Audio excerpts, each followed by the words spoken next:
Mesdames et messieurs, bonjour et bienvenue. Vous êtes bel et bien sur notre chaîne YouTube et vous avez raison d'y être. Alors, avant de commencer, abonnez-vous à la chaîne et activez aussi la cloche de notification pour ne plus rien manquer. Partagez également la vidéo avec vos proches si vous la trouvez intéressante. On commence. Mort d'Élisabeth II, les causes plausibles de son décès révélées par un médecin.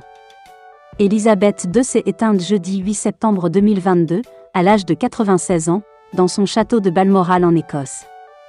Malgré la fatigue et sa fragilité, la maman du prince Charles a tenu d'une main de fer la Grande-Bretagne pendant 70 ans. Mais alors, quelles sont les causes plausibles de sa mort ? Toute l'Angleterre est en émoi depuis ce jeudi 8 septembre, suite à l'annonce de la mort d'Élisabeth II, dans son château de Balmoral, en Écosse.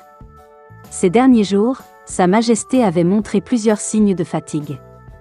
Lors de sa rencontre avec Liz Truss, mardi 6 septembre, la reine avait suscité la curiosité et l'inquiétude de l'opinion publique à cause de cet hématome de couleur bleue sur sa main droite.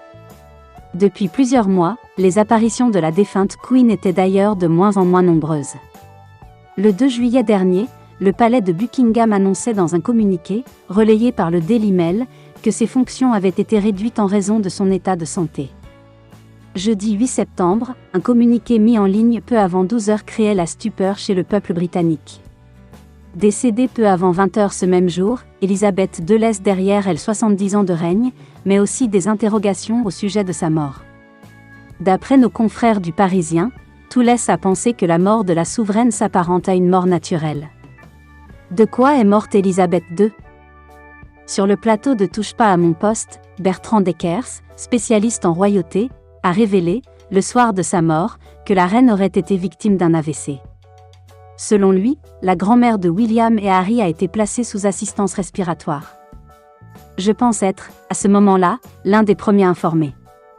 À Londres, on savait déjà qu'on allait vers cette fin inéluctable, a-t-il conclu, très ému. Ce samedi 10 septembre, le Parisien révèle dans son édition du week-end que sa mort brutale n'avait pas étonné les médecins. Chez les sujets âgés, ces morts subites sont même assez fréquentes, a déclaré le docteur Christophe Trival, gériatre à l'hôpital Paul Brousse, de Villejuif. On voit des patients qui vont bien le matin et meurent l'après-midi ou la nuit, dans leur sommeil sans qu'on s'y attende, a-t-il continué. Les médecins se sont vite rendus compte qu'Élisabeth II était dans un état grave puisqu'ils ont assuré que la reine était confortable, a-t-il ajouté. L'emploi de ce terme montre qu'ils ont considéré d'emblée qu'ils ne pourraient pas la sauver. Soit une maladie l'a plongée dans un état comateux, soit ils lui ont donné des traitements antalgiques pour éviter qu'elle ne souffre, a-t-il conclu. Le corps de la monarque devrait être rapatrié prochainement à Londres, par train royal ou par avion.